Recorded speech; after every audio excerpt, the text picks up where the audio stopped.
A busca pelo segredo para uma vida eterna parece chegar ao seu fim. Pesquisadores afirmam ter a fórmula da imortalidade.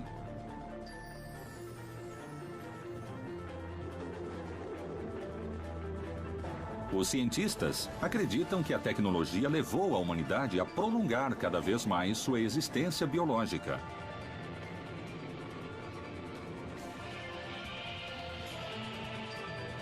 Serão esses os avanços que conseguirão burlar a morte? Cientistas da Universidade de Harvard anunciaram estarem prestes a alcançar a imortalidade. É possível um mundo sem morte?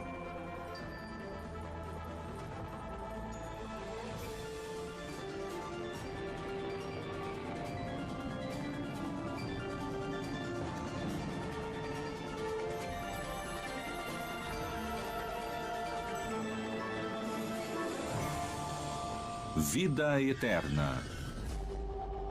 Para alguns, a morte é o objetivo para o qual nascemos. A velhice é parte de nossa condição humana. Mas há pesquisadores que acreditam romper com esse paradigma, e eles estão dispostos a mudar um ciclo vital finito por um infinito.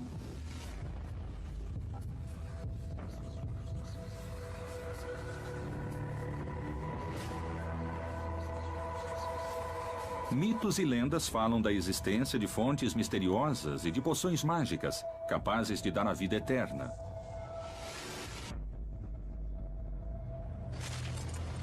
Houve um homem obcecado por essas lendas, que impulsionou a maior expedição em busca do segredo da imortalidade.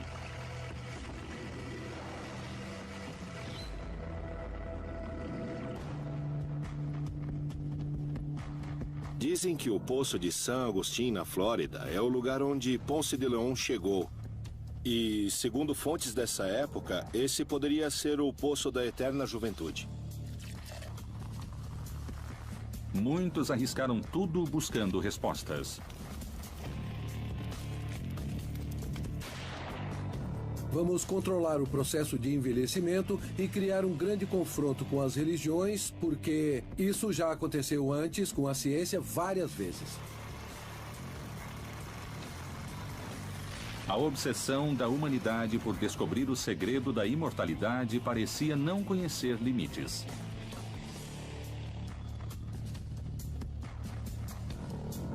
Dizem que há uns 250 pacientes, como vão dizer, preservados no gelo, 2.000, 2.500 membros em todo o mundo, pessoas que assinaram contratos para serem preservados no gelo quando morrerem.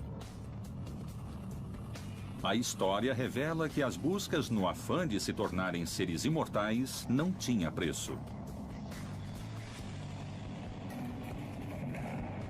O conhecimento do genoma humano pode levar à imortalidade. O que pensamos é de, no futuro, dar um órgão a um robô ou a um holograma e transferir consciência para ele.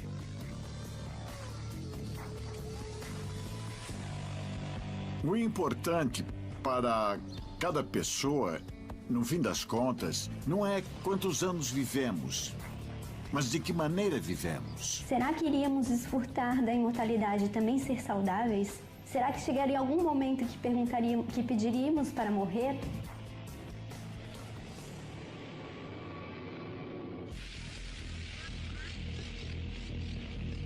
Um anúncio impactante da comunidade científica de Harvard revelou estarmos próximos da imortalidade e assegurou que nesse século a morte será vencida. Eu não acredito que a morte seja necessária para dar sentido à vida. Por si só, a vida é extremamente interessante. Que aventura seria maior do que estar vivo. Uma das primeiras coisas que o ser humano aprende é que tem características limitadas, características finitas. A morte, como essa experiência de negatividade absoluta, ela gera muita angústia no ser humano e para poder realizar as atividades cotidianas, isso tem que ser um pouco reprimido, digamos. Nós somos seres compostos de corpo e alma. A alma é infinita, mas o corpo segue as leis da biologia. Dessa forma, como nós dizemos que todo ser vivo nasce, cresce, se reproduz e morre, isso também diz respeito ao ser humano quanto à sua corporeidade. É natural ser mortal. Um grupo de pesquisadores questiona a morte. Desde sempre, nós sabemos que o ser humano sempre deseja a imortalidade. Por isso, a maioria das crenças religiosas nos vendem alguma coisa para depois da morte. As primeiras formas de vida nasceram para viver e não para morrer. O propósito da vida é a vida e não a morte. A natureza humana busca a vida. Por que existe o envelhecimento? O envelhecimento é uma enfermidade ou não? Não, acredito que a velhice não seja uma doença. Em biologia existem duas definições. Senescência, que corresponde ao processo de envelhecimento natural, e senilidade, que corresponde ao envelhecimento patológico, cujo danos à saúde e maus hábitos podem levar a isso. O envelhecimento, na verdade, é uma enfermidade, como tantas outras enfermidades de que os humanos padecem. Mas o interessante é que é uma enfermidade curável. A velhice não pode ser considerada uma doença, é apenas um sintoma, um sinal de envelhecimento, um sinal de que o organismo não está bem, de que o organismo está falhando em alguma coisa, que sua nutrição não está correta. Existem muitas teorias, mas hoje em dia nada nem ninguém pode explicar realmente o motivo do nosso envelhecimento. Independente do envelhecimento, se nós formos pensar do ponto de vista do nosso genoma, do nosso DNA e de nossa possibilidade de sobrevida, podemos ver isso como uma alteração. Não chega a ser uma doença, mas é uma alteração química, elétrica e funcional do ser humano que sofre um desgaste, muitas vezes desproporcional de acordo com sua idade cronológica. Conforme diz o ditado popular, quanto mais tempo uma pessoa vive, mais sabedoria ela adquire. Isso pressupõe pensar o envelhecimento justamente como parte do processo vital.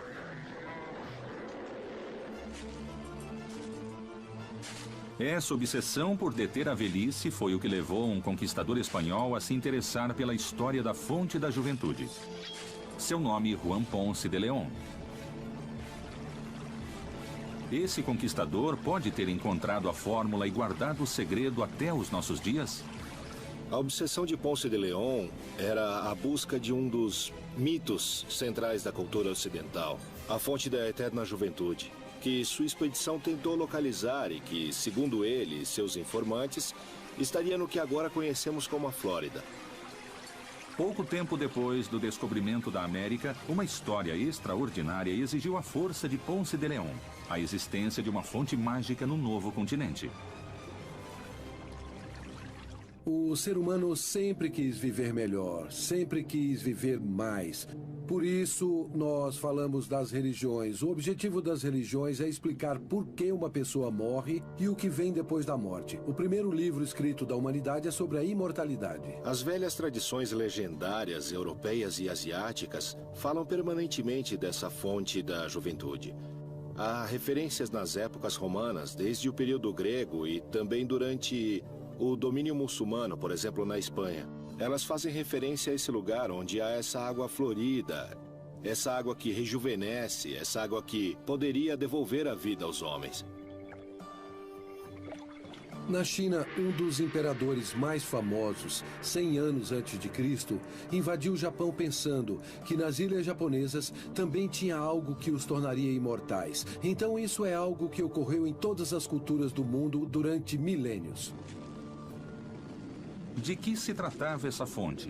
Por que os europeus estavam tão convencidos de sua existência? Muitos conquistadores espanhóis vieram à América precisamente buscando essa fonte de imortalidade. Juan Ponce de León esteve na Flórida e em toda a América Central buscando a fonte da eterna juventude. Ele baseou a sua busca numa série de lendas que indicam que há uma fonte e que, ao entrar nessas águas, a pessoa rejuvenesce e ganha vigor sexual. Contam que os espanhóis souberam da ilha pelos índios arahuacos, que narravam uma antiga lenda de uma fonte milagrosa. Sua expedição foi rechaçada pela população indígena. E ele foi ferido com uma flecha que gerou uma infecção e acabou matando-o, e seu corpo foi enterrado em Havana. Juan Ponce de León levou o segredo consigo. Ninguém soube se realmente ele tinha descoberto onde ficava a fonte da vida eterna. Além disso, como tantos outros dessa época, ele não teve a sorte nem o destino que alguns mortais têm hoje em dia. Há quem afirme ter o poder de deter a morte. A criônica se dedica a congelar pacientes humanos ou animais domésticos imediatamente depois de considerados mortos legalmente, com o objetivo de que, no futuro, gerações futuras possam encontrar a tecnologia para revivê-los e curá-los da doença que morreram. O congelamento do corpo inteiro e de órgãos é o método atual para dar uma pausa na morte. Pode preservar tecidos em baixas temperaturas, pois em baixas temperaturas se mantém sua composição e viabilidade por tempo indeterminado. Um grande engano à natureza? Ou só um recurso à espera de um milagre no futuro? O que estão começando a experimentar desde o ano de 2006, ou seja, recentemente, é a retirada completa do sangue da pessoa e a injeção de um líquido criopreservante. Essa solução, quando entra no sistema circulatório, substitui o sangue e vai impregnar todos os nossos órgãos, cérebro, rins, mas o que mais importa é o cérebro. Segundo os especialistas, existem no mundo mais de 250 pessoas congeladas à espera de voltar à vida. No mundo, existem 3 organizações criônicas. 2 nos Estados Unidos, o Instituto Cryonics, que fica em Michigan, em Detroit. A outra organização, que se chama Alcor, que fica no Arizona. E uma terceira chamada Crioros, que é perto de Moscou. Existe um caso muito particular em nível internacional ao qual muitos fazem referência quando se fala de criônica. Existe a lenda de que o Walt Disney está congelado. Se espalhou um boato pela Califórnia de que, como tinha câncer, ele acabou fazendo um tratamento que se chama de animação suspensa, ou seja, criopreservação, para que no futuro a ciência consiga descobrir um antídoto contra o câncer e aí ele possa ser reanimado para voltar a viver. O Walt Disney faleceu em 1966. E nessa época se falava muito na criogenia, porque foi quando se pensou pela primeira vez nisso como uma possibilidade real. E como o Walt Disney disse que queria viver para sempre, disseram que ele tinha sido congelado. Eu achava que o Walt Disney estava congelado e perguntei a Big Bass, o ex-presidente do Instituto Cryonics. E ele me disse que eu estava mal informado, que o túmulo dele estava no lugar determinado na Califórnia, eu acho. E o que fez surgir o boato de que ele estaria congelado foi ele ter mostrado interesse naquele momento pela criopreservação e ter feito algumas averiguações, mas acabou tudo por aí. Para alguns homens, os resultados que a ciência vem obtendo podem chegar a ser polêmicos na hora de serem colocados em prática. Há várias décadas, a medicina busca prolongar a vida. E isso já tem efeitos. A taxa média de vida em muitos países, principalmente nos mais avançados, é muito alta. Quando se consegue manipular a vida e a morte, é rompido o limite natural do universo. Até onde está disposta a chegar a ciência? Qual seria o custo de experimentar com a morte?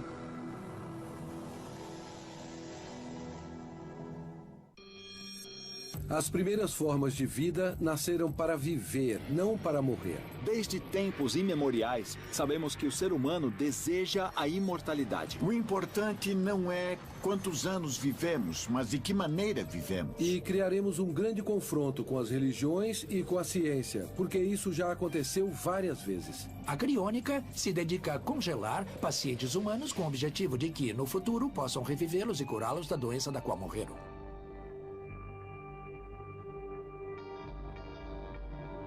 Vida eterna.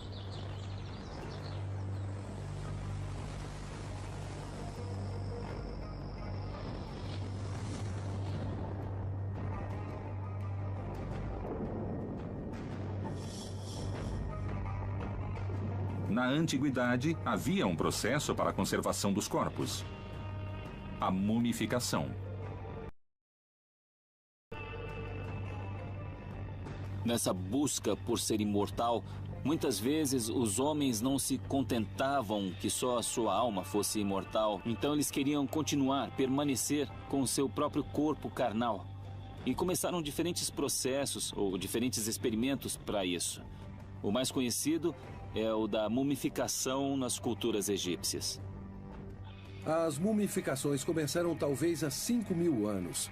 A mumificação é uma maneira de conservar o corpo, mas não todo o corpo e nem sequer a parte mais importante dele, que é o cérebro.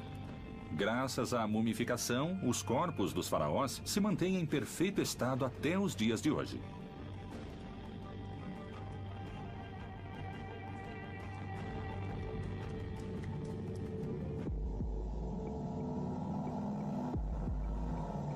Atualmente, novas conquistas da medicina reparadora e da cirurgia plástica também mantêm os corpos.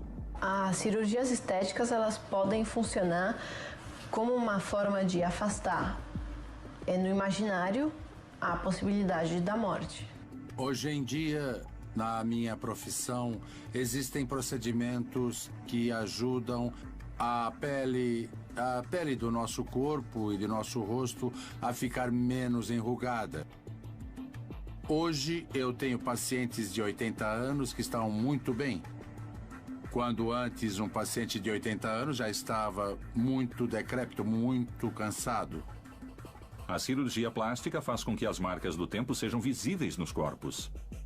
Nós sempre temos que pensar nossa vida, nossa existência, nossa corporeidade sob o olhar de Deus. E por isso mesmo, um primeiro princípio é nos amarmos como somos. Então, se sou gordinho, se sou magrinho, tenho que me amar como eu sou. Os seres humanos querem mudar muitas coisas, começando com a parte física. Isso é assim em quase todo mundo. Todo mundo dedica muito tempo à sua aparência. Isso demonstra que as pessoas querem ser melhores, querem estar melhor e querem viver mais. Quando eu operava o rosto, por exemplo, a paciente se sentia melhor, adoecia menos. E o que isso tem a ver? Com maior harmonia do nariz com o rosto, a pessoa tem mais energia, fica mais saudável. Porque nós enganamos o seu subconsciente. De repente, em um mês depois de desinflamada, o subconsciente vê um rosto mais harmônico. Então diz, não vamos ficar para baixo, vamos ficar para cima. Então começa a produzir no corpo células do rejuvenescimento, mais mitose, mais células novas. A ideia de que o pensamento positivo faz com que a pessoa possa viver mais é um mito. Graças à ciência e à tecnologia de uma maneira real, não através da bruxaria, mas cientificamente, vamos ser mais bonitos, mais inteligentes, mais longevos e melhores seres humanos. Se a ciência encontra seus limites na própria natureza do ser humano, quem será capaz de modificar isso? Perpétuo não, mas mais velhos. Acho que nós cirurgiões plásticos estamos ajudando muito quando fazemos bem feito. Porque também, infelizmente, abusam e fazem coisas que não são muito boas.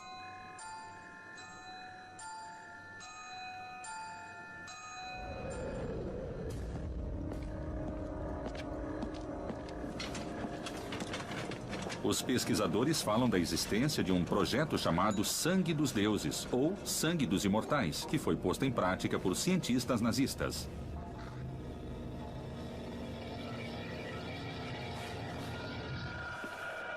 Eles queriam mesmo obter longevidade. Queriam obter uma raça superior. Melhorar a sua raça, que consideravam já acima da média. E obter fertilidade das mulheres alemãs.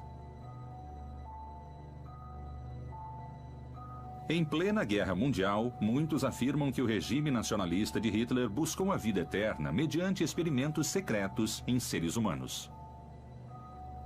Bom, o que nós sabemos, por alguns documentos, certa documentação, é de uma ampla experimentação com seres humanos que estavam presos nos campos de extermínio, sobretudo em Auschwitz.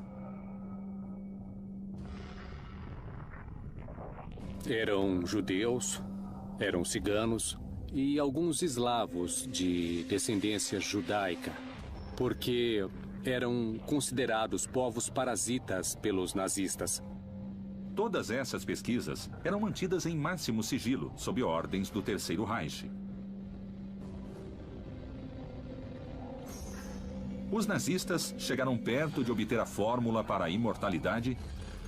Mengele era um médico que estava muito interessado em estudar os aspectos genéticos e ele encontra um lugar idôneo em um dos laboratórios experimentais de von Ferschauer, que era a autoridade máxima nesse momento, a autoridade mais reconhecida nos estudos sobre a herança e sobre a genética. Essa busca pela eternidade para alguns era um campo onde tudo era possível, inclusive os experimentos mais horríveis e cruéis. É bem provável que Mengele tenha visto os estudos, a informação e a série de dados das experiências ou dos experimentos de Voronov sobre o transplante de células testiculares de macacos em anciãos na busca pela eterna juventude. Não faz falta, hoje em dia, em um laboratório de ciências, o trabalho em seres humanos com tratamentos cruéis e não comprovados. Digamos que isso não é só perigoso, mas eu também posso dizer que é nefasto. Mas, ao que parece, a busca desesperada dos cientistas nazistas pela eternidade os levou a realizar suas pesquisas fora do continente europeu, na América do Sul. Quando Mengele chega ao Brasil, acredita-se que ele pode ter tido contato com uma região que existe no Brasil que se chama Cândido Godói, que tem a particularidade de uma população com uma taxa demográfica de gêmeos muito alta, a ponto de, em um momento, acreditar-se que Mengele tenha estado lá fazendo experimentos. Eram experimentos que injetavam até tintas nos olhos das crianças e até fusão de membros em siameses. Um dos seus experimentos era expor a pessoa a temperaturas muito baixas e foi o que sabemos sobre hipotermia. Há quem diga que os resultados dos experimentos estão em arquivos secretos, mas outros afirmam que foram destruídos.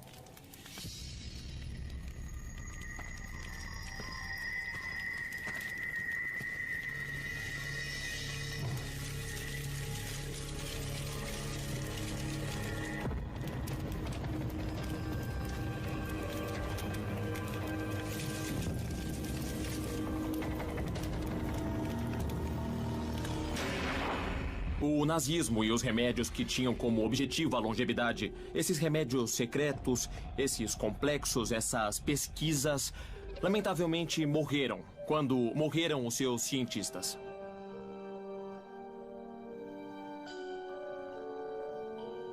Esses experimentos feitos pelos nazistas estariam vinculados a uma origem esotérica, baseados em mitos e lendas sobre a fonte da vida eterna. Desde sempre se fala na fonte da eterna juventude. Não só dela, mas em busca da imortalidade, já se falou e se fala e ainda se falará de poções, elixires, lugares sagrados, remédios secretos e fontes de águas mágicas. Para muitos, a fonte é apenas uma lenda, mas alguns creem que ela poderia revelar provas da imortalidade. A fonte da eterna juventude era uma fonte, ou a história de uma fonte que chegou aos ouvidos de Juan Ponce de León, que era um explorador espanhol e que, em sua busca, depois de obter muita riqueza e sucesso, tentou apaziguar sua alma buscando essa fonte. O desejo de ser jovem, bonito e imortal, graças a uma fonte com água mágica, parece ter em alguns especialistas um certo apoio científico. Quanto de realidade existe na corrida até a imortalidade humana? Mito ou verdade?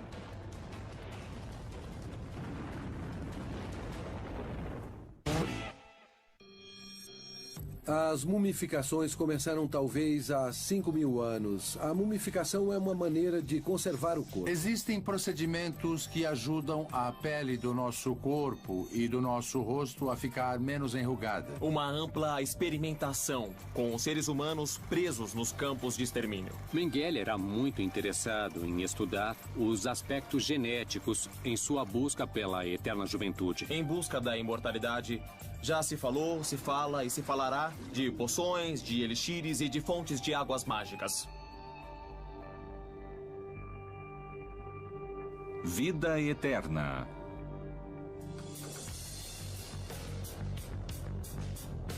Ao longo da história, há referências à eterna juventude. Não é só a mitologia e as lendas que descrevem lugares mágicos com seres imortais. Todas as divindades que o homem criou em todas as culturas mantêm sempre a mesma lógica. Tem a capacidade de conseguir superar os limites impostos à humanidade. E o limite mais importante que o homem tem é a ideia de que vamos morrer. O sentido da criação da divindade tem a ver com isso, com a possibilidade de colocar em algum lugar o nosso desejo, que é o de não morrer. Existem escritos de certas sociedades secretas e de religiões da humanidade que parecem revelar a existência de figuras imortais. Então a figura de Deus vem a ser essa idealização que o homem cria e com a qual nos sentimos identificados. Por isso há muitas religiões e culturas em geral que tentam gerar algum tipo de conexão entre o homem e o divino. Se o homem é mortal e o divino é imortal, o grande objetivo dos mortais é poder chegar a essa imortalidade que os deuses têm.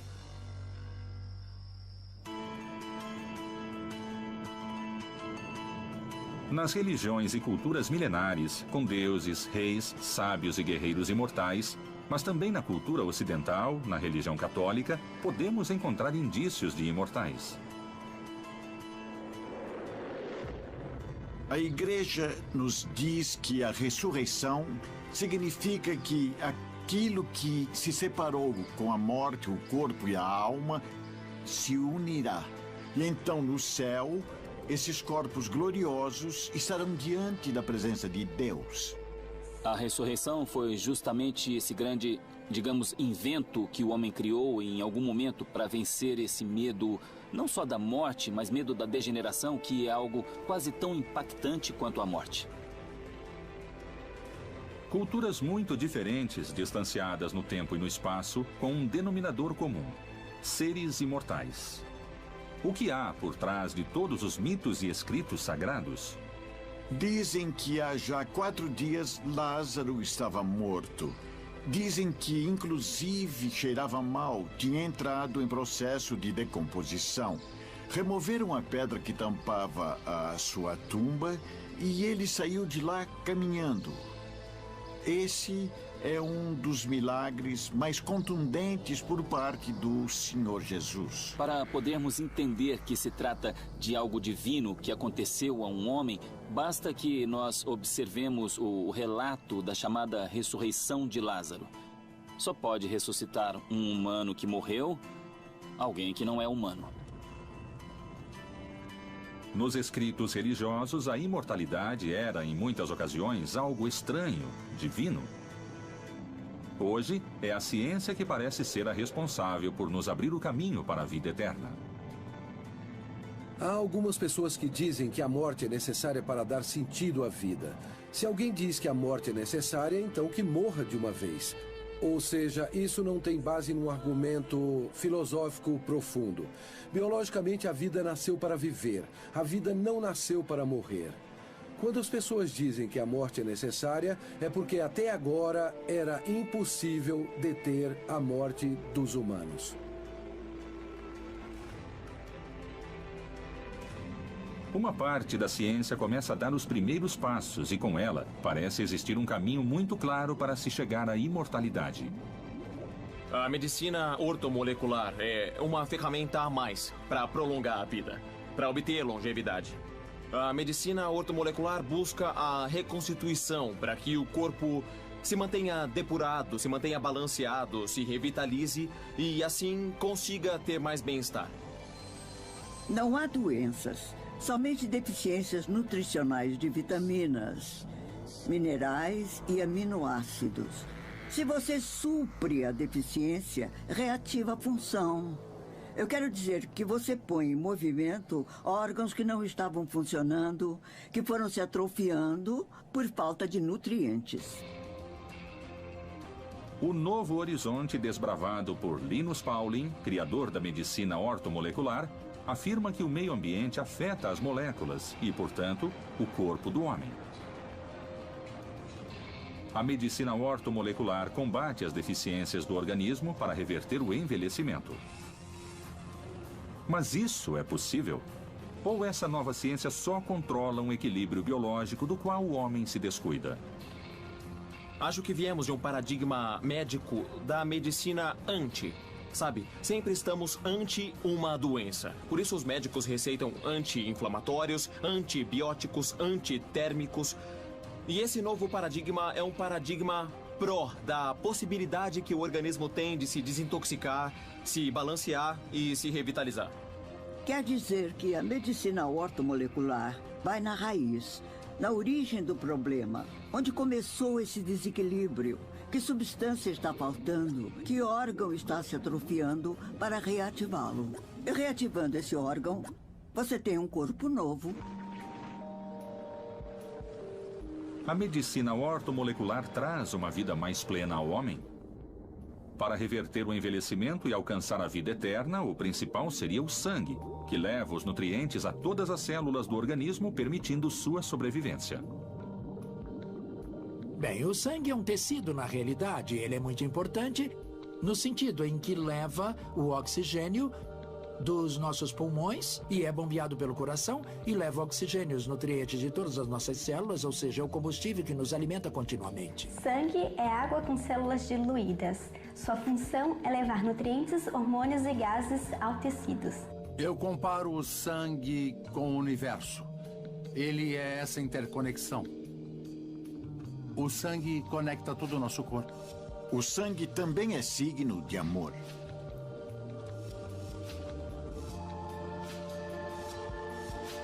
Em muitos rituais religiosos e xamânicos, o sangue é o elemento sagrado para a conexão com o eterno.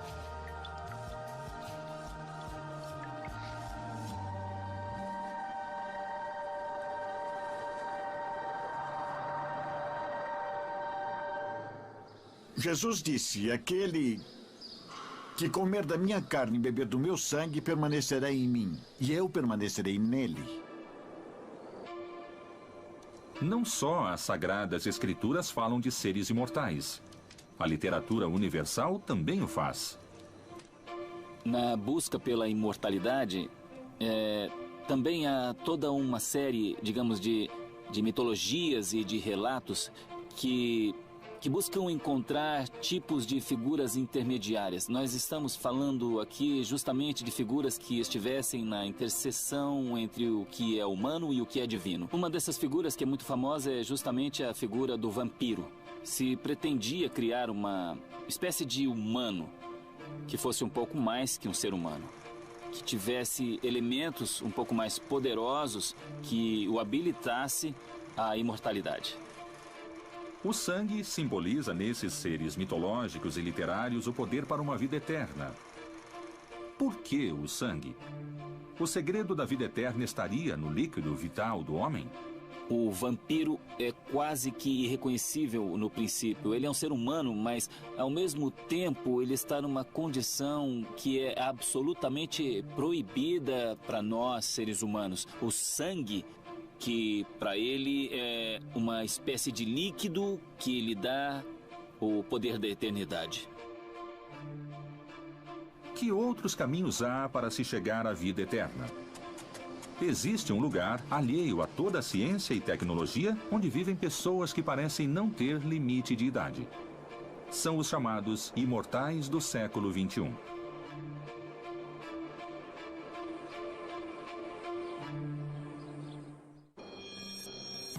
O corpo e a alma se unirão, e então no céu esses corpos gloriosos estarão diante da presença de Deus. O sentido da criação da divindade tem a ver com isso, com a possibilidade de colocar em algum lugar nosso desejo de não morrer. Ortomolecular quer dizer a molécula correta de que o organismo necessita para estar bem, para ser reativado. O sangue leva oxigênio a todas as nossas células, ou seja, é o combustível que nos alimenta continuamente. Uma figura muito famosa é a figura do vampiro. O sangue que lhe dá o poder da eternidade. Vida eterna. Vilcabamba, Equador. Em Vilcabamba, um povoado no Equador, América do Sul, a vida parece não ter fim.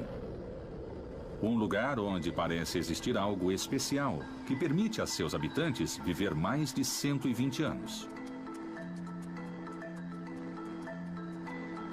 No Equador, onde, por razões ainda desconhecidas, as pessoas conseguem viver uma média de 100 ou 120 anos.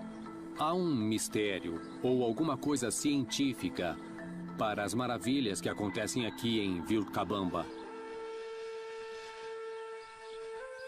O incrível nos habitantes super longevos é que eles não se cuidam. Mas eles trabalham até o dia antes de morrer. 80, 90, 100 anos. E não estão de cama nem nada. Andam pra lá e pra cá e trabalham duro. Uma pessoa em Vilcabamba com 80 anos de idade é praticamente sem brincadeira. É jovem. 80, 90, estão trabalhando, estão ativos.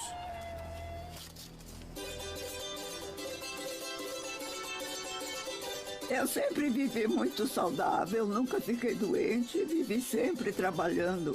Eu trabalhava colhendo o café, também eu sei fiar, também tecer e de vez em quando vendia aos estrangeiros. Posso dizer que sou bem saudável porque trabalhei durante toda a minha vida.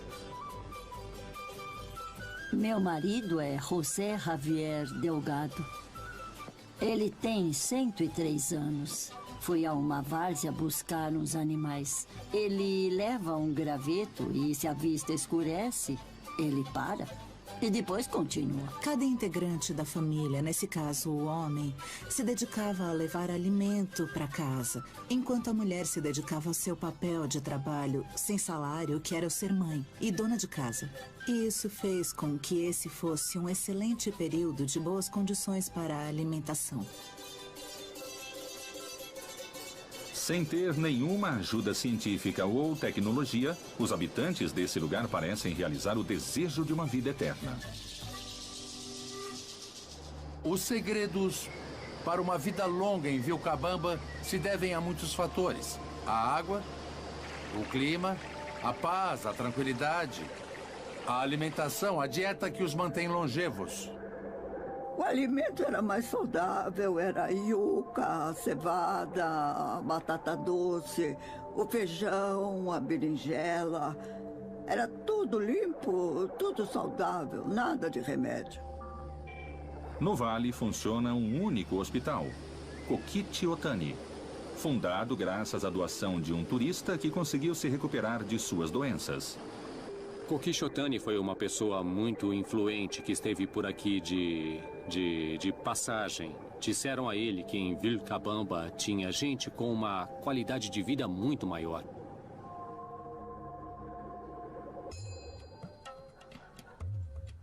Isso é um encontro de sonhos e é um lugar de magia, porque tudo que aconteceu aqui desde que Brian e eu viemos 9 anos atrás foi por amor. Estaria na água o segredo de Vilcabamba, como muitos dizem? Em Vilcabamba, definitivamente se deve considerar a qualidade da água. Lembramos que são fontes que vêm diretamente do Podocarpus. É a qualidade da água, a qualidade dos terrenos. A água aqui tem uma energia e uma vitalidade que inconscientemente sentimos que afeta a nós e ao ambiente. Os cientistas disseram que tomando a água de Vilcabamba se evita o endurecimento coronário, trombo cerebral. Praticamente temos saúde permanente com a água, só com a água. A água é antilente universal. Ela participa de reações químicas básicas. Vale lembrar que os primeiros indícios de vida na Terra estão todos associados ao ambiente aquático. A água é um fator fundamental na vida de todas as criaturas. Nosso corpo precisa de líquido, como um peixe precisa de água em seu aquário, durante todo o dia. O fundamental da vida está na água. Em qualquer crescimento de plantas, animais, nos seres humanos, está a água. De certo modo, eu adoraria fechar esse lugar numa bolha, porque poderia ser um museu para o meio ambiente. Porque é realmente possível valorizar os recursos que temos.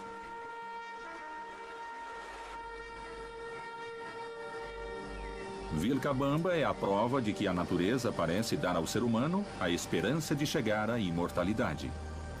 Como vocês sabem, esse vale é zero estresse, então isso ajuda muitíssimo aos nossos idosos. Se me perguntarem se o ambiente, se nosso estresse, se nosso estilo de vida tem importância no processo de envelhecimento, absolutamente. Os investigadores de Vilcabamba estão realizando estudos sobre a água da região. Segundo eles, há componentes únicos que poderiam revelar substâncias que nos ajudariam a ter uma vida mais saudável. Seria esse lugar da América Latina o destino final na busca da fonte da juventude? Os conquistadores espanhóis vão ter como fonte muitos dos contos, lendas, ou a capacidade de crer nas ideias dos curacas, principalmente. Eu digo da maneira simples, quando o curaca supunha que seu povo estava conquistado, o que ele fazia era gerar uma expectativa de que no próximo povoado havia mais riquezas, havia mais mulheres, havia mais terras, havia mais ouro. Dessa maneira ia fazendo com que os conquistadores, por sua ambição, se deslocassem a lugares cada vez mais distantes. Não vem somente de Ponce de León, mas também da alquimia, de quando falávamos da fonte da eterna juventude, da pedra filosofal e do elixir da longa vida. Na antiguidade, a fonte da água que Juan Ponce de León buscava era conhecida como o elixir da juventude. E, segundo alguns, esse era o objetivo real dos alquimistas. A relação entre a ciência e a bruxaria é constante desde as épocas mais remotas, em todas as civilizações. No caso da Idade Média, a construção do imaginário da alquimia, de converter as coisas em substâncias superiores, por exemplo, qualquer metal em ouro ou pedras preciosas, é uma constante. Inclusive, pode-se dizer que até agora há uma crença nas ciências contemporâneas de que se pode converter qualquer objeto em algo superior. A alquimia estava relacionada aos minerais, ao sangue e ao mundo espiritual. Há medicinas modernas que ainda aplicam conceitos utilizados na antiga alquimia, práticas que estão distantes da ciência formal. São essas novas disciplinas que nos preparam para uma vida eterna?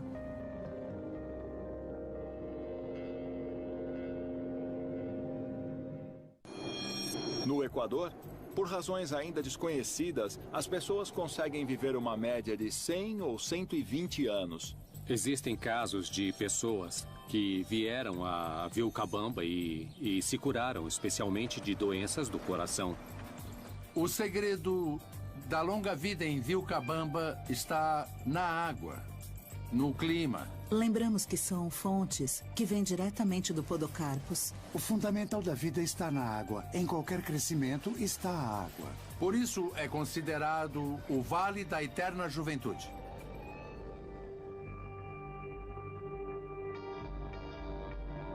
Vida eterna. Assim como a água, a boa alimentação cumpre um papel central no sistema genético e no metabolismo do envelhecimento. Mas isso é suficiente? A América Latina sofre de deficiências nutricionais por maus hábitos. Maus hábitos nutricionais. Comemos a primeira coisa que encontramos para nos saciar. As pessoas comem para se saciar e não para se nutrir. Então, o que temos é o combustível errado. A alimentação é a chave para nos convertermos em imortais? Grupos de pessoas que consomem determinadas dietas teriam como resultado uma maior expectativa de vida? O ser humano, neste momento, está ficando cada vez mais consciente de que não é necessário matar criaturas para a sua alimentação, de que há elementos na natureza que fornecem os alimentos necessários para se ter uma vida saudável, sem necessidade de sacrificar criaturas inferiores como as aves, os peixes, o gado, etc. Precisamos consumir frutas e verduras, principalmente, eu diria, cruas. Principalmente de várias cores. A medicina começa na cozinha. Devemos nos alimentar com mais sementes, linho, chia e gergelim, que têm ácidos graxos e são capazes de limpar nossas artérias. Ainda mais numa era em que a primeira causa de mortes são artérias entupidas. Muitos cientistas juram melhorar a saúde com dietas vegetarianas e veganas. Se a pessoa tiver uma alimentação, seja vegetariana ou vegana, não tem por que não ser suficiente desde que haja uma orientação, um bom cuidado no preparo dos alimentos, porque tudo é totalmente natural. E não tem com que se preocupar. Eu acho que a natureza nunca se equivoca.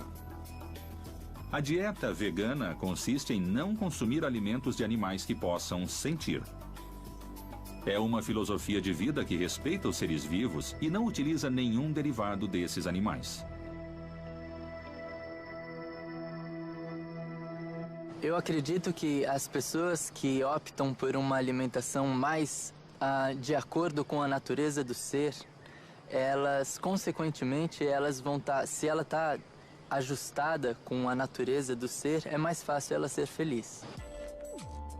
A médica Margaret Chan, diretora da Organização Mundial da Saúde, afirmou que a era da medicina moderna já chegou ao seu fim.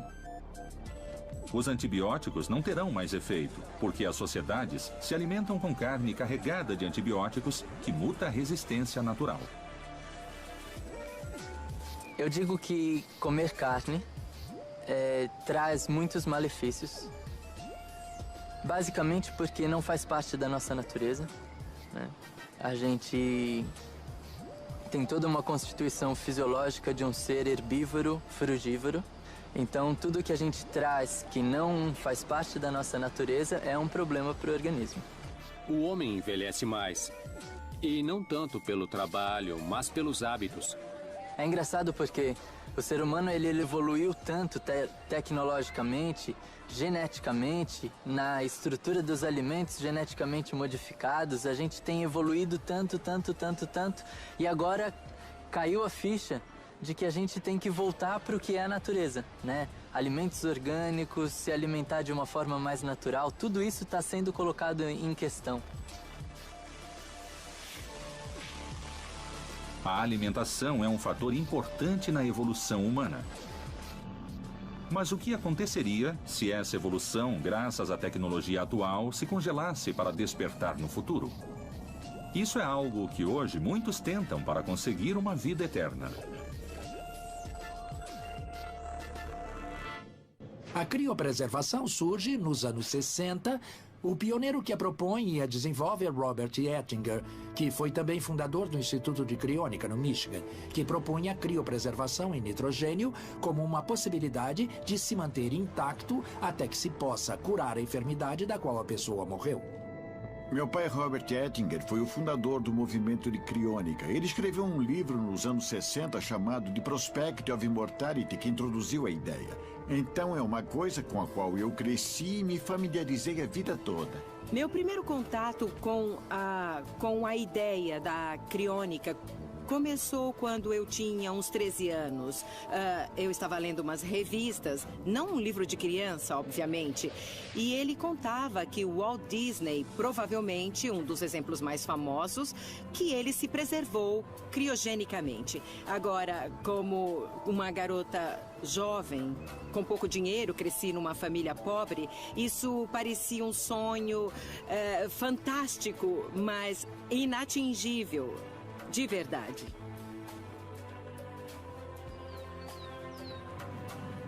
Ben Best, diretor do Instituto Cryonics, disse que eles têm muitas certezas sobre os resultados desse projeto no futuro. O Instituto Cryonics criopreserva resfria em temperatura de nitrogênio líquido humanos e animais. Então estamos preservando pessoas na esperança de que remédios futuros possam curar todas as doenças e rejuvenescê-las em condições melhores. Aquele ente querido está vivo ou não está vivo? Como realizar esse luto com um corpo que ainda tem a possibilidade de despertar? É uma situação complicada. Meu pai sempre foi uma pessoa que não se interessava em criar um movimento por si só. Ele queria essa oportunidade de longa vida para ele e para a sua família. Robert Ettinger inventou a coisa toda. Então, documentamos os procedimentos e aprendemos os procedimentos. Instituto Cryonics, nitrogênio líquido. Ouvi falar do Instituto Cryonics aproximadamente há 2 anos e meio. Depois de conhecer meu marido. Era tarde da noite e estávamos numa conversa profunda, tomando drinks. E eu disse a ele, sabe, que o meu sonho era ser preservada criogenicamente para talvez voltar, para talvez viver para sempre. E nesse momento ele me olhou sem acreditar. E disse, é meu sonho também. Eu sempre vivi a minha vida pensando um pouquinho lá no futuro. A ciência me fascina. Eu vejo os avanços médicos e acredito que, sem dúvidas, há uma possibilidade disso se tornar realidade no futuro. Nós esperamos só acordar no futuro, um do lado do outro. Podemos ter que nos encontrar de novo no futuro. Espero que a gente se veja, sinta toda aquela energia, talvez se apaixone de novo. Sabe, mas vamos ver. Isso é desconhecido, mas nós temos que tentar. A gente teria que trabalhar com ela a possibilidade, dela não despertar, e 2, dela despertar num mundo que lhe é absolutamente irreconhecível. É possível despertar desse sonho tão frio e profundo? Quanto arriscada é essa aposta no tempo? A técnica de criopreservação é muito difundida na ciência e na tecnologia reprodutiva em quase todos os laboratórios que cultivam células como nós. Existem contêineres de nitrogênio líquido onde criopreservamos células. E o que sabemos é que células preservadas em nitrogênio líquido em 196 graus abaixo de zero, uma temperatura em que todas as moléculas estão sem movimento, têm a preservação indefinida. Essas células, quando se descongelam, algumas não sobrevivem, mas uma quantidade importante vive e as cultivamos e usamos em outros experimentos. A criônica é uma ambulância para o futuro. Uma maneira de pessoas, no ponto de morte, serem congeladas para que os processos do corpo não mudem e elas possam ser preservadas até que a tecnologia futura melhore e dê a elas uma chance de viver de novo. Ainda que criopreservem um cachorro e que consigam reanimar esse cachorro, nada nos garante que vão conseguir fazer o mesmo com humanos. O processo de criopreservação tem que ser revertido. Não é só uma questão de curar doenças, é parte do processo curar doenças. Uma vez no nitrogênio líquido, precisamos da tecnologia para trazê-los de volta. E essa tecnologia não existe ainda. As pessoas da criônica tendem a ser pessoas teimosas. Vemos isso como uma aposta racional. Ninguém sabe ao certo o que o futuro vai trazer, mas achamos que há grandes motivos para o otimismo. Se você é congelado, não sabe se vai voltar. Se não for congelado, você sabe que não vai voltar. Estariam esses métodos ao alcance de todos os mortais? Não há limitações para o procedimento da criônica. Há alguns aspectos legais contemplados pelo contrato, mas não há limitações nem de religião, nem de raça, nem de nenhum outro tipo. O mínimo que uma pessoa pode pagar é $12.050 para ser membro e mais 28 mil de taxa de preservação. Toda a ideia do Cryonics é muito fantástica, mas custa caro. Muito caro. Não custa tão caro quanto eu achei que seria. Tem muitas maneiras diferentes de se fazer esse financiamento. A sua preservação pode ser feita por seguro de saúde, fazemos por várias economias e contas de corretagem, através de certas coisas que pensamos em longo prazo. A criônica é uma manipulação do ciclo natural da vida? Uma resposta para a vida eterna? Muitos de nossos membros, não sei dizer que proporção de membros, acredita que pode conseguir essa forma de imortalidade. Acho que esse processo vai permitir que as pessoas vivam centenas ou milhares de anos potencialmente, mas não acho que vai permitir que elas vivam para sempre. Goethe dizia uma frase bastante verdadeira. Ele dizia: o homem vive tanto quanto Deus permite, nem um minuto a mais, nem um minuto a menos. Quando me perguntam sobre uma substância, algum elemento ou alguma prática para prolongar a vida, não encontro resposta porque o homem vem com a respiração contada. Os minutos vêm contados.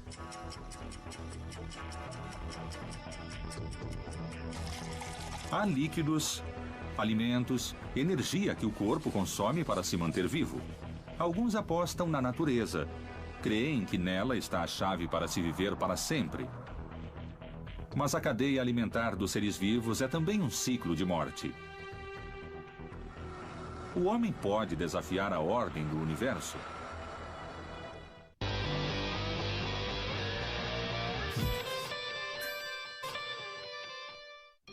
A América Latina sofre de deficiências nutricionais. As pessoas comem para se encher e não para se nutrir.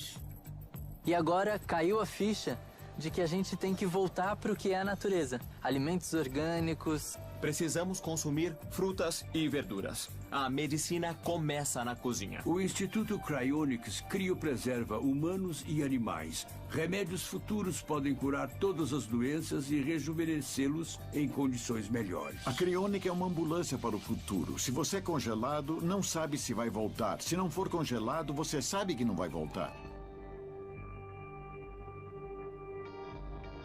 Vida eterna. Cientistas afirmam que a chave da vida plena está na alimentação. Mas existem pessoas que dizem viver sem comida, alimentando-se só de energia. São os chamados prânicos ou respiratorianos. Não se pode ser um respiratoriano e ingerir líquidos.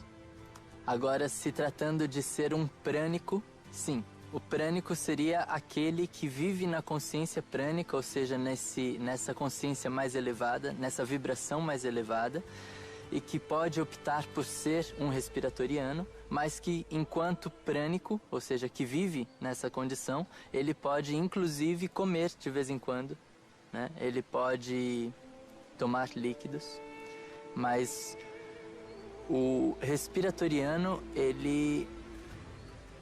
esse termo é para qualificar a dieta dele. Então, todas as pessoas que dizem que é respiratorianas deveriam, então, não ingerir nada. É realmente possível que o organismo humano sobreviva sem alimentos? Que efeitos essa prática pode causar?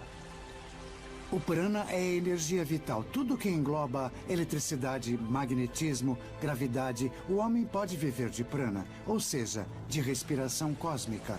Para isso é preciso uma disciplina muito rígida e uma preparação adequada, dando ao homem uma saúde bastante boa.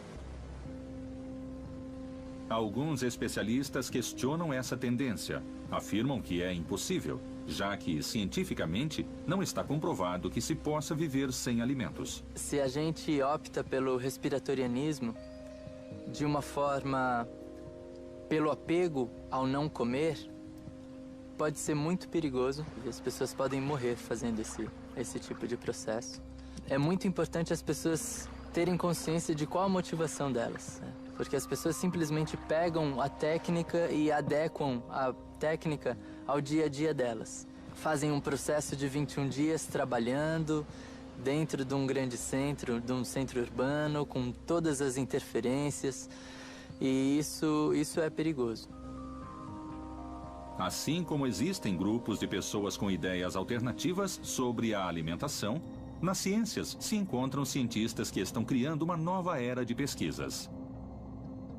São aqueles que aplicam a tecnologia para conseguir corpos imortais. Vivemos uma revolução na ciência atual? O transhumanismo é uma forma de vida que algumas pessoas, um grupo de pessoas, divulga para que toda a civilização possa se dar conta que, atualmente, nós temos tecnologia suficiente para modificarmos a nós mesmos. Isso significa evitar certas causas de sofrimento, como pode ser a doença, como pode ser a velhice. Assim, podemos superar as limitações que a evolução e a natureza nos impõem. A incorporação nova do humanismo à ciência e à tecnologia é o que se chama transhumanismo, que permite a transcendência das limitações humanas graças à ciência e à tecnologia. Ao que parece, a robótica do século XXI dá seus primeiros passos. Mas se pode desenvolver uma máquina artificial tão perfeita como o cérebro humano? A inteligência humana é algo que estamos começando a entender a duras penas no início desse século, porque há muito tempo o cérebro está num campo misterioso. Sempre dizemos que o hemisfério esquerdo move a parte direita e vice-versa. Acontece que agora os seres humanos se preocupam em estudar como funciona o cérebro em sua parte lógica. Isso significa que estamos mapeando cada milímetro cúbico do cérebro para saber o que controla o nosso corpo. Não somente a parte física, mas também como se cria o intelecto. A informação do cérebro pode ser conservada por congelamento. Para fazer uma analogia, é o que se faz com os computadores. A pessoa apaga o computador e quando pega ele no dia seguinte, toda a memória do computador está lá. O mesmo acontece com o cérebro. Uma pessoa pode apagar o cérebro, pode congelar o cérebro e depois, no futuro, descongelá-lo. Como se perguntam os pesquisadores, a maior questão é se realmente podemos conseguir copiar ou melhorar a capacidade do cérebro humano em um cérebro artificial. Acredito que estamos longe de criar um cérebro artificial. As indústrias de hardware estão estudando sobre a geração de estímulos nervosos. Porém, o funcionamento do cérebro vai muito mais além disso. Até o momento, o que nós conseguimos entender é que nas forças sinápticas fica gravada a informação, algo que parece poder ser reforçado durante o sonho ou que se pode reforçar com ômega 3. Ao falar de máquinas, estamos falando que queremos simular, queremos emular o comportamento do córtex pré-frontal em meios eletrônicos, nesses meios não biológicos.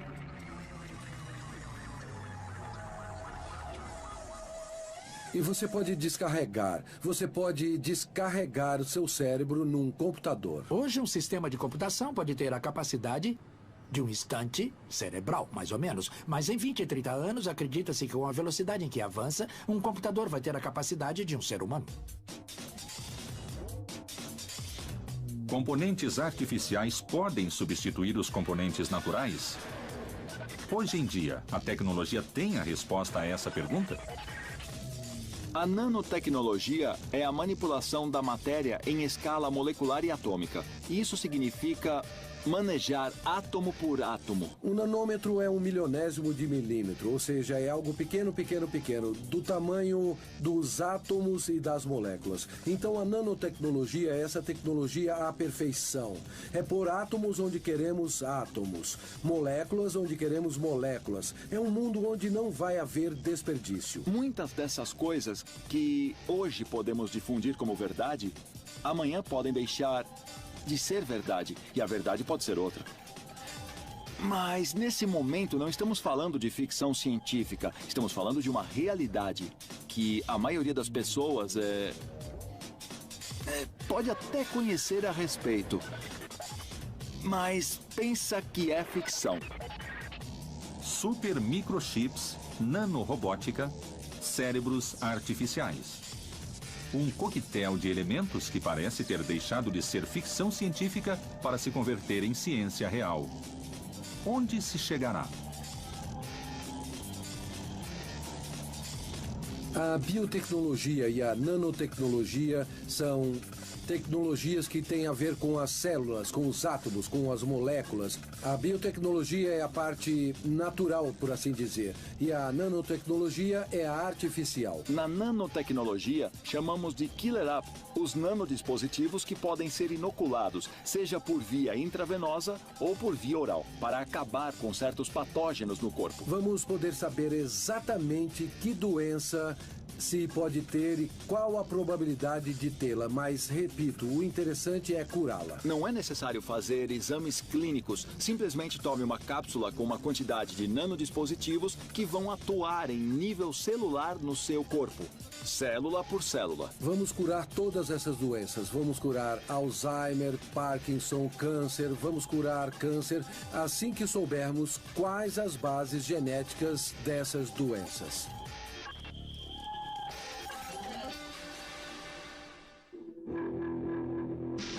Outra corrente tecnológica que une seus esforços para alcançar a imortalidade é a chamada biotecnologia. Você não pode fazer um experimento com humanos porque os humanos vivem 100 anos. Então, para fazer esse experimento real, levaríamos 300, 400, 500 anos e não há tempo. Mas com ratos se podem fazer esses experimentos rápidos. Nós compartilhamos cerca de 90% do genoma com um rato. Então, ainda que muito diferentes, os ratos e os humanos têm 90% do genoma igual. Através da biotecnologia, nós estamos manipulando porcos para que tenham um bom fígado, que tenham um bom pâncreas, para que quando um ser humano precisar de um transplante, use um desses animais. Então, todos esses experimentos dos últimos 10 anos são incríveis. Ratos que vivem equivalente a 300 anos humanos, mosquitos que vivem 4 vezes sua vida normal e vermes que vivem 6 vezes sua vida normal. Temos que aprender com as formas de vida mais básicas e depois aplicar isso aos seres humanos. Os cientistas estão próximos de desenvolver pesquisas com o ser humano utilizando novas tecnologias como a inteligência artificial. Mas agora os cientistas estão tentando criar cérebros artificiais. Fazendo comparações entre transistores e neurônios, é possível termos cérebros artificiais que terão mais transistores do que nós temos neurônios. Há futuristas que pensam que isso vai acontecer, que os implantes que o ser humano vai recebendo, já tem uns agora, não só implantes de corpo, como os stent em casos de infarto, que são tubinhos colocados nas artérias coronárias. Quando se conseguir a conexão do cérebro com o sistema eletrônico, o que se pensa que será possível, vamos poder então, dar um exemplo grosseiro, implantar algo como um pendrive que vai nos dar um banco de memória muito mais eficiente e poderoso que nossa própria memória. Dentro de algum tempo, nós vamos ter implantes neuronais em nosso cérebro para aumentar nossas capacidades. Assim, o homem biônico será uma realidade.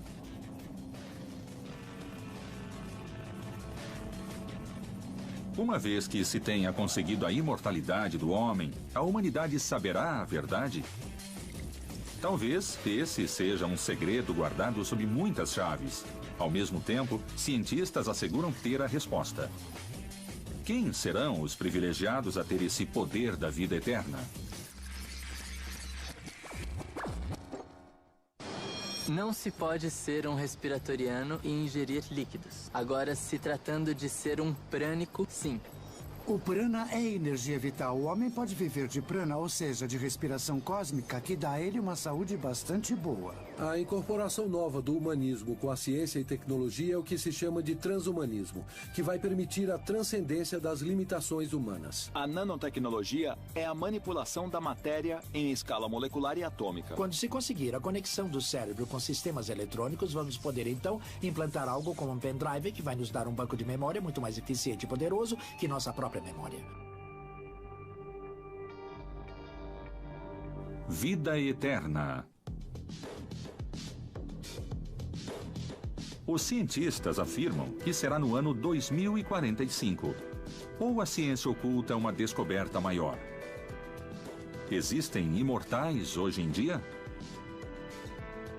Saber se já há entre nós o homem que vai ser o primeiro imortal é difícil porque, obviamente, isso depende da tecnologia. Talvez alguns dos que estão criopreservados há 40 anos chegue a ser revivido no futuro. Nesse sentido, talvez já tenha nascido e morrido o possível imortal. Acredito que a ciência e a tecnologia, como toda a criação humana, basicamente são imprevisíveis. Eu acredito no poder da imprevisibilidade. Ou seja, creio que tudo que pensamos hoje do que será o futuro não é o futuro. O futuro, quando chega, já é outra coisa. Sabe, a história nos mostra que tudo que pensamos que aconteceria aconteceu depois de outra maneira. A tecnologia é muito importante. Temos visto grandes avanços na saúde, temos visto avanços em muitos aspectos da vida do ser humano. Mas a eternidade não se consegue com essas tecnologias, nem com outras medicinas, nem com a dieta vegetariana. O que se busca é uma vida saudável. É manejar aquelas coisas que se alinham com a saúde, para que o ser humano tenha boa saúde. Os cientistas transhumanistas afirmam que já nasceu o homem que será imortal. Sempre houve muitas teorias da conspiração, incluindo grupos que dizem existir imortais, que dominam o mundo e que estão aqui desde o começo da história. Mas, para mim, isso não é nada além de uma teoria conspiratória falsa, sem nada de real. Mas há muitos grupos de cientistas que estão trabalhando no tema da imortalidade hoje. Na ciência não há nada de teoria conspiratória, só realidade. É possível que as tecnologias avancem com maior rapidez e consigam os objetivos antes do esperado? Segundo José Luiz Cordeiro, a Universidade da Singularidade está começando a ter respostas para essa nova era científica. A Universidade da Singularidade foi fundada há apenas 4 anos, no ano de 2009, por sócios muito importantes como o Google e a NASA, para preparar a humanidade para os próximos avanços tecnológicos que vão mudar radicalmente a situação do planeta. E então ensinamos as novas tecnologias, nanotecnologia, biotecnologia, computação, neurociência, novas fontes de energia e etc., para ver como vai ser a evolução nos próximos 10, 20, 30, 40 anos no planeta Terra. Imagine que no futuro, todos os membros e órgãos vão ser muito mais eficientes, seguramente, que nosso próprio coração. Vão poder ser mantidos, substituídos e serão mais eficientes. A nova era tecnológica nos permite sonhar com avanços tão extraordinários como os implantes artificiais. Na América Latina, existe um caso de transplante de coração artificial que revolucionou a medicina atual. O caso é de um paciente que se chama Maurício Gomes, um paciente que chegou à instituição no início do ano passado com uma doença cardíaca avançada, em choque cardiopático, que consideramos uma situação limite da função cardíaca. Eu tinha mal de Chagas e meu coração inchou. Sua situação era bastante complicada, tinha comprometido também a circulação pulmonar, tinha hipertensão pulmonar, que é uma das contraindicações que podem pôr em risco o êxito do transplante cardíaco de maneira imediata. Então, pensamos em utilizar, neste caso, para esse transplante, um suporte circulatório com um coração artificial. Órgãos artificiais funcionando para se viver melhor e mais plenamente. Essa seria a realidade da medicina do futuro. O coração artificial permite que o coração seja posto em repouso e essa máquina substitui todo o suporte circulatório do organismo. É um dispositivo que substitui os ventrículos. Ventrículos são as câmaras inferiores do coração responsáveis pelo bombeamento do sangue. Parte está dentro do organismo e parte está conectada a um console que funciona como um motor deste coração. Quando me dei conta, já tinha ele aqui. Não sabia como manejá-lo. Recebi o aparato e tinha que andar com ele. O mecanismo do coração artificial Berlin Heart é um mecanismo pneumático, uma bomba de sucção com um ar comprimido. Então, o que ela faz é ejetar o sangue do coração até uma membrana, através de uns tubos que saem do paciente. O ar comprimido expulsa de novo o sangue e volta a ejetar no coração o sangue até a artéria principal, a aorta do paciente. Aqui pulsavam os movimentos do coração artificial.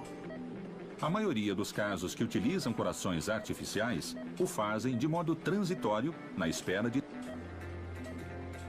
Em vez de ter um transplante de coração de outra pessoa ou ter um coração mecânico, também há muitos corações tipo ciborgue que estão pesquisando, mas pode ter um coração seu feito de suas próprias células-mãe.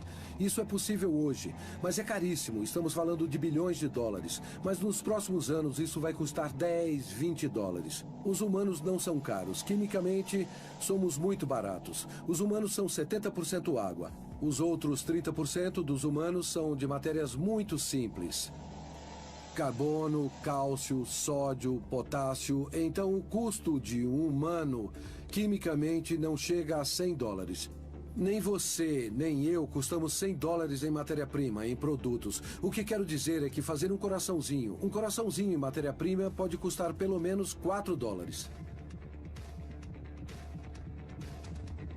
Depois do anúncio dos primeiros passos no caminho para a imortalidade, a ciência fala de um novo projeto, o mais ambicioso, talvez o único que teria a resposta final para conseguir a vida eterna.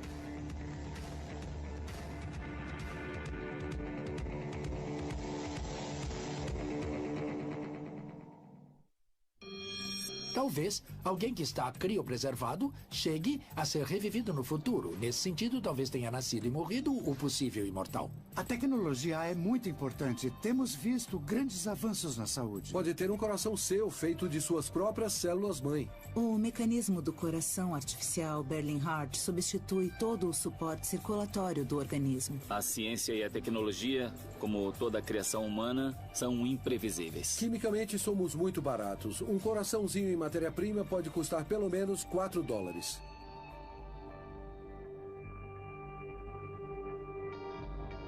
Vida eterna. São poucos os cientistas que se animam em falar sobre esse projeto. É o denominado Avatar 2045 ou Projeto Millennium.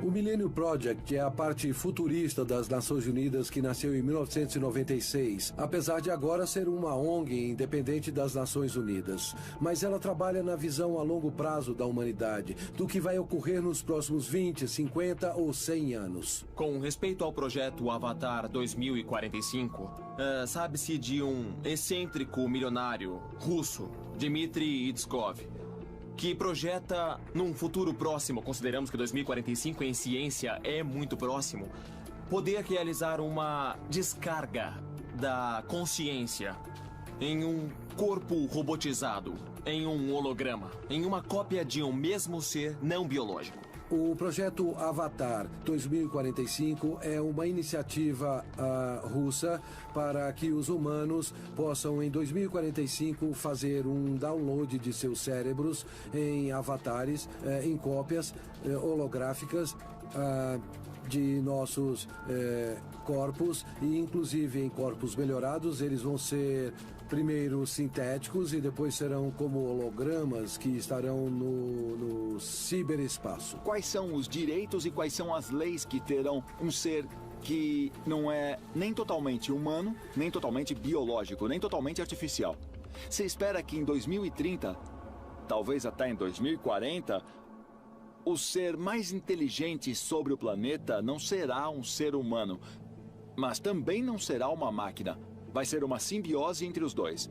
Sobre isso não existe legislação, ainda há tudo por fazer. Há muitos, entre os quais eu me incluo, que acreditam que a única forma do ser humano do futuro poder manter-se vai ser com a tecnologia que criou. Com seu corpo biológico não será possível, seremos limitados. Isso significa que essa é uma história bidirecional. Não somente dando à máquina qualidades humanas, mas também colocando máquinas dentro do corpo.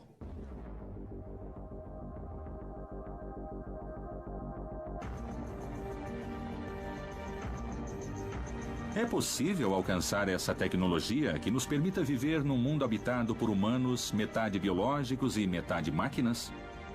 Os seres humanos continuam evoluindo. Por isso se fala que não há só humanos, mas há ou haverá transhumanos e pós-humanos. E isso é uma realidade da evolução biológica. Do mesmo modo que nós humanos podemos nos chamar pós-macacos ou transmacacos porque viemos de algo parecido com os macacos. Então, é um processo evolutivo que continua. O ser humano não é o fim da evolução. Nós apenas somos o começo da evolução tecnológica. É muito provável que continuemos mutando, que assim como viemos de outras espécies, continuemos, digamos, mutando em outras espécies. Talvez a imortalidade tenha a ver com isso. Não pensarmos tanto sob o ponto de vista individual, mas sob o ponto de vista coletivo. Pensar a vida como algo imortal é pensar que, de algum modo, a vida não acaba. E não importa se é a minha vida, se é a sua vida ou se é a vida, digamos, a vida de outra pessoa. Porque, na realidade, a vida não é uma posse que nós temos. Eu tenho a minha vida, você tem a sua vida e... mesmo sendo um paradoxo, a vida nos vive. Nós somos, de algum modo, objetos dessa vida. O ano de 2045 seria o fim da imortalidade. O início de uma era que traria sérios conflitos, superpopulação e escassez de recursos. O problema da superpopulação é algo de que se fala muito, mas eu diria que se conhece pouco. A população do mundo está se estabilizando. Todas as projeções das Nações Unidas foram reduzindo a estimativa máxima de população no mundo. Eu me dei conta de que há 30 anos se falava de 20 bilhões de habitantes. Agora, o máximo que se estimava eram 9 bilhões de habitantes e estamos em 7. Para muitos, um mundo de nascimentos infinitos, sem nenhuma morte, traria um desequilíbrio de habitantes. Podemos enfrentar essa mudança social e filosófica?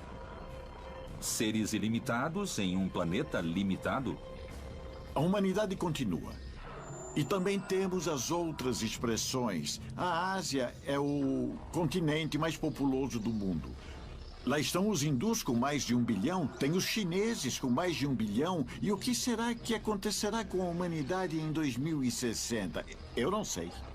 Imortalidade levaria à superpopulação mundial. Acredito que o país já está lotado. Faltaria ainda mais alimentos e água e aumentaria mais ainda a miséria.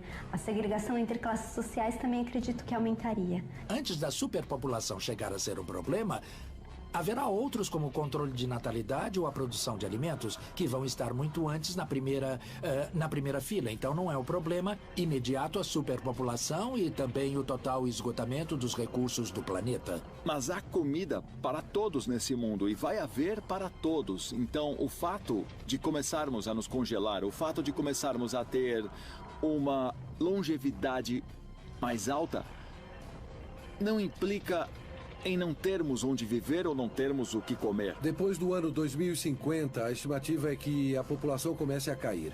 E isso é trágico. Agora, mais ou menos por esse tempo, também teremos a longevidade indefinida que vai ajudar a manter a população do mundo estável.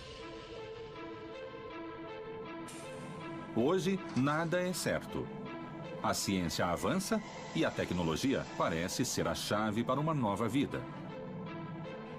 Se todas as hipóteses que apoiam uma possível vida eterna forem certas, podemos dizer que o humano poderá realizar o sonho almejado de viver para sempre? Nós já temos a vida eterna desde o momento em que somos criados. Assim, a vida eterna é uma meta que vamos alcançar.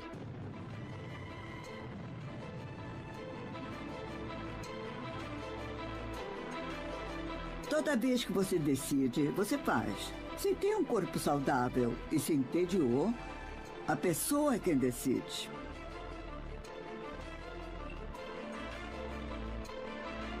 O homem sempre buscou a imortalidade desde o princípio. Em geral, a buscou através da religião. Mais recentemente, estamos buscando através da ciência e da tecnologia, que nos deram benefícios muito palpáveis. Isso significa que a concepção da morte vai mudar. Até agora, dizíamos que a única coisa certa na vida era a morte. Como serão as coisas se nem isso será certo? obviamente muda não somente a concepção do que é a morte, mas também vai mudar a nossa concepção do que é a vida. Nunca tivemos tanto conhecimento, tanta informação, tantas possibilidades de viver mais e melhor como nesse momento. E a possibilidade real, pela primeira vez na história, de viver indefinidamente, de alcançar a vida eterna.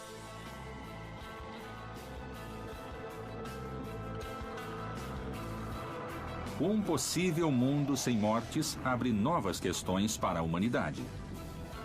Mas, sobretudo, parece ampliar o horizonte das ciências e das religiões na busca de quem somos. Será um novo olhar sobre a origem da vida, uma vida cada vez mais eterna. Esse é o ciclo da imortalidade.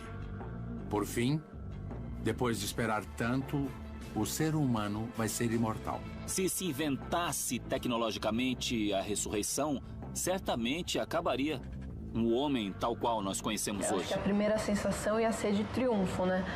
De que a humanidade venceu o seu último inimigo, né? Nós estamos em um século no qual lutamos para que a morte passe a ser um mito. Todos nós vamos conquistar a morte. Todos nós vamos ver a morte da morte.